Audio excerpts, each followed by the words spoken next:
Oi, gente, esse é o canal do Ministério de Justiça e Poder. Nós vamos continuar aqui a partir do que nós paramos na semana passada, que a gente estava falando sobre, de uma forma condensada, uma forma resumida, sobre a antropologia cristã. E hoje nós vamos começar a falar de um outro tipo de homem, seria o homem cristão. Eu costumo dizer que devia andar com uma plaquinha escrita assim: desculpe, estou em obras, né? Porque o homem cristão, é uma pessoa que está em obras. Então, o que acontece? O Espírito Santo, a pessoa se converte. O Espírito Santo volta e entra dentro do ser humano. O ser humano passa a ser templo do Espírito. O espírito humano renasce, mas a carne continua ali.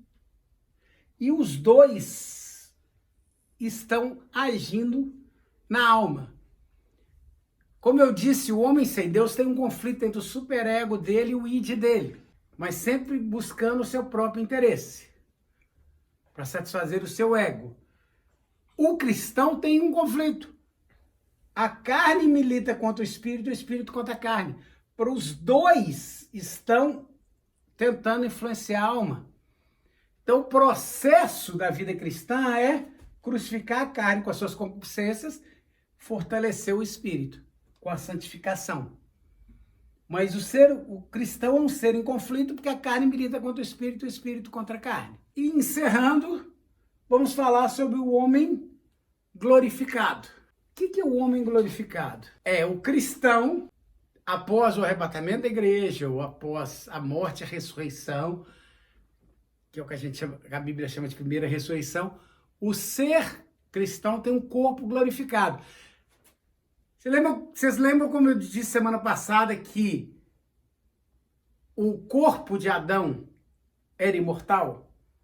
A alma permanece imortal, mas a imortalidade da alma era passada para o corpo.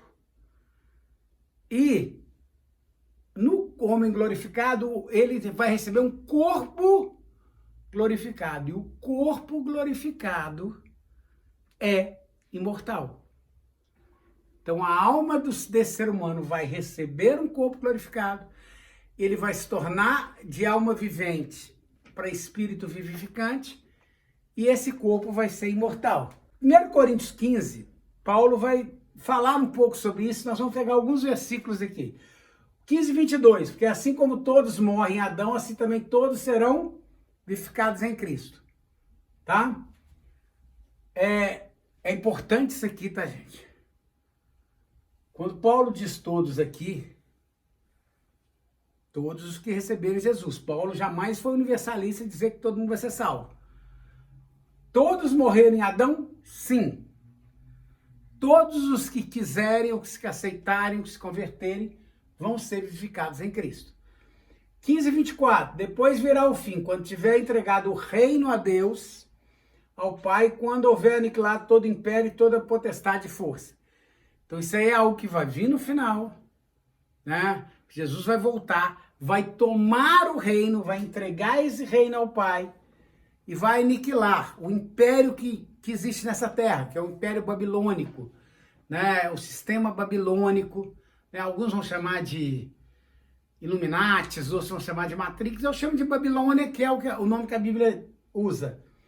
E todo potestade e força, ou seja, todo império maligno, todo império satânico do príncipe desse mundo vai cair por terra. Ora, o último inimigo a ser aniquilado é a morte.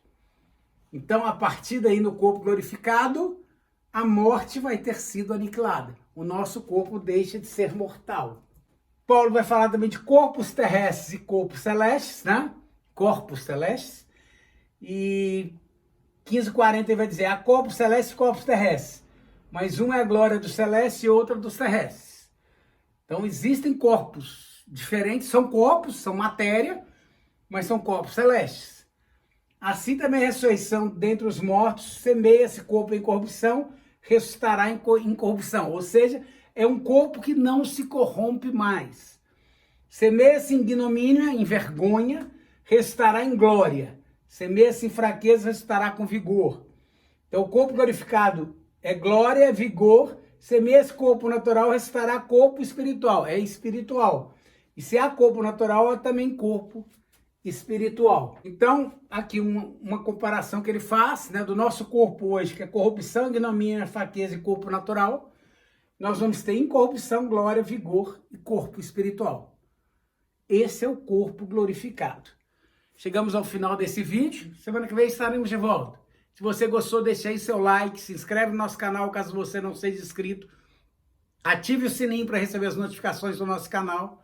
Se você tem uma dúvida em relação à Bíblia, em relação à teologia, envie-nos a sua dúvida através do e-mail que aparece aí na sua tela, através dos comentários do canal, e nós estaremos respondendo aqui. Semana que vem estaremos de volta. Até semana que vem.